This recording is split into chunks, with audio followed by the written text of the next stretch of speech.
کوئی ان کی political back ground نہیں, کوئی کوالیفیکیشن نہیں تھی ممتاز بھٹو کی, لیکن ان کی کوالیفیکیشن یہ تھی کہ وہ بھٹو سائیں کے کزن اور بھائی تھے, اور بھٹو سائیں مجبور تھے, وہ کہتے تھے میرے سے کوئی کام کرا لو, ممتاز بھٹو کی بات نہیں کرو. ممتاز بھٹو نے کیا کیا کہ ممتاز بھٹو اپنے چمچوں کے ساتھ اندرون سندھ جاتا تھا اور وہاں کے لوگوں کو بولتا تھا کہ بھائی کراچی آؤ, ہم تمہیں جابس دیں گے, چاہے کوالیفائڈ ہو یا نہ ہو.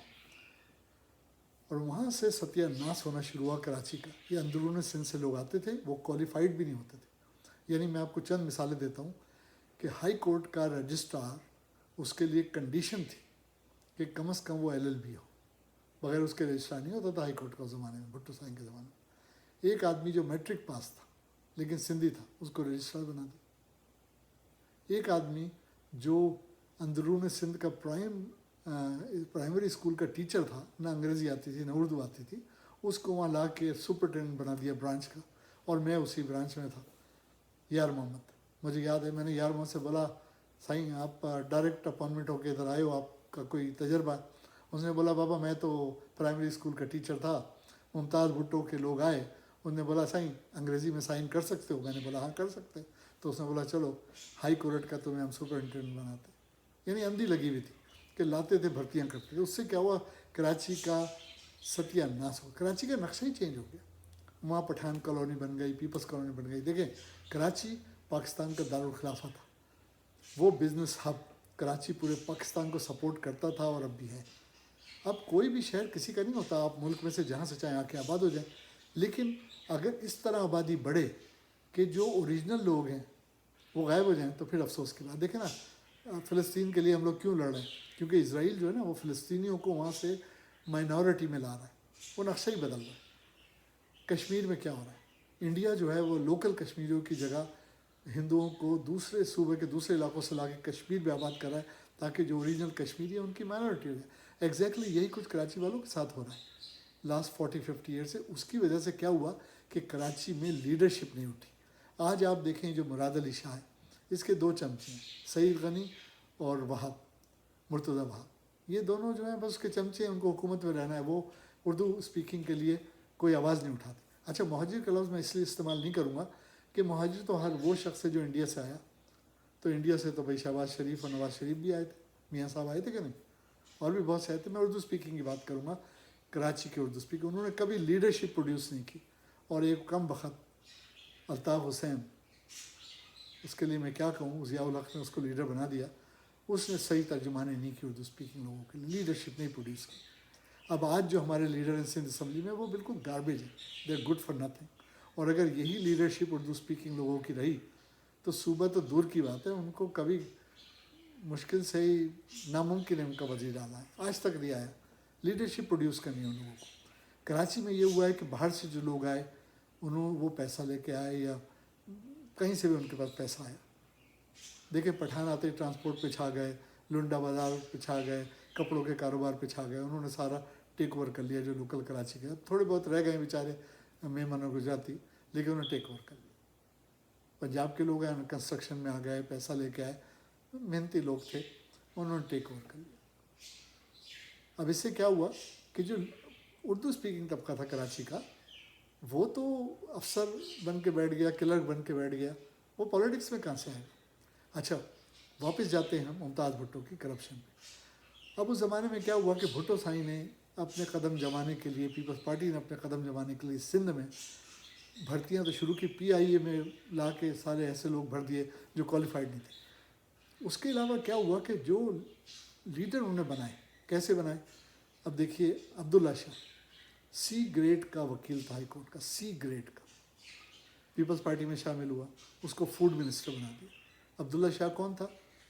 یہ جو ہمارے وزیر اعلیٰ ہیں ان کا والد تھا, ان کا باپ تھا عبداللہ شاہ. اور عبداللہ شاہ کو انہوں نے فوڈ منسٹر بنایا. اس زمانے میں شکر کی راشننگ تھی, وہ اس نے شکر کے پرمٹ دے دے کے کرپشن شروع کر دی.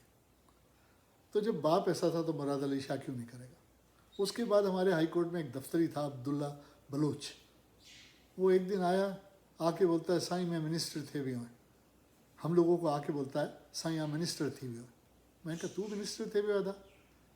وہ دفتری تھا, پیون سے ذرا بڑا, کلرک بھی نہیں تھا, دفتری. میں نے بولا ہے, وہ بعد میں لیبر منسٹر بنا.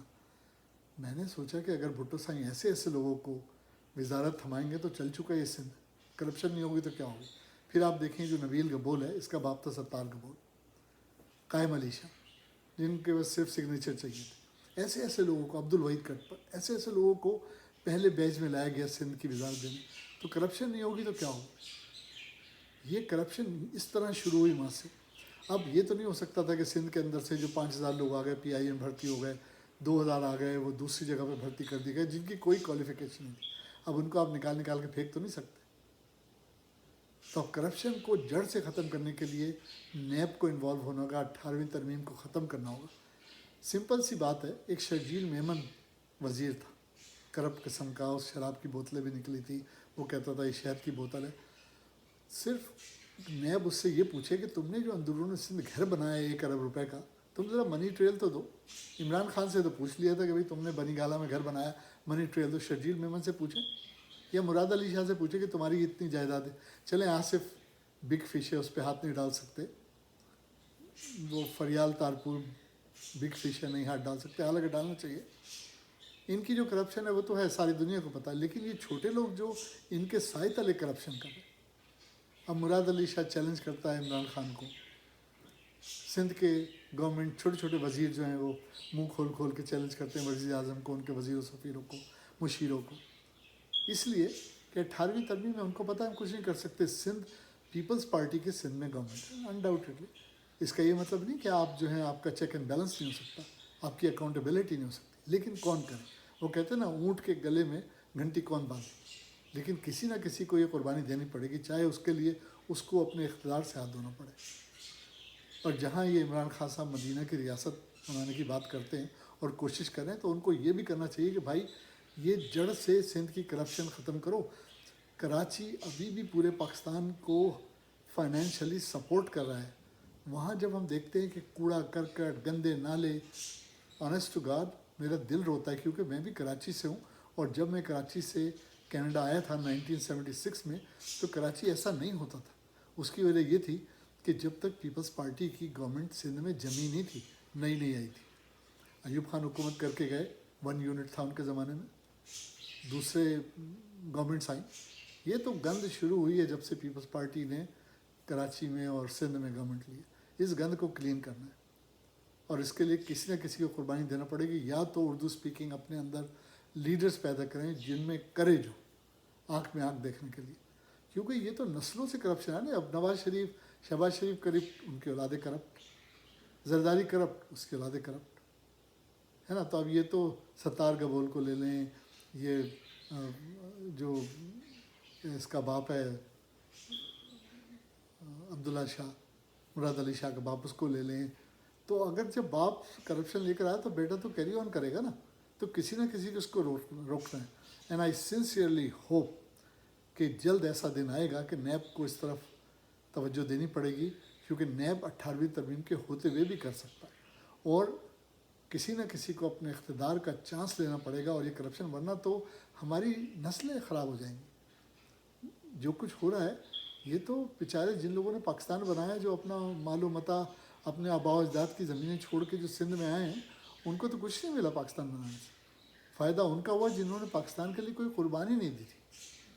آئی ہوپ کہ کوئی نہ کوئی جاگے گا اور وہ ذرا سا غور کرے گا کہ کس طریقے سے سندھ کی کرپشن ختم ہونی چاہیے. اگلے ویڈیو کے لیے فی امان اللہ.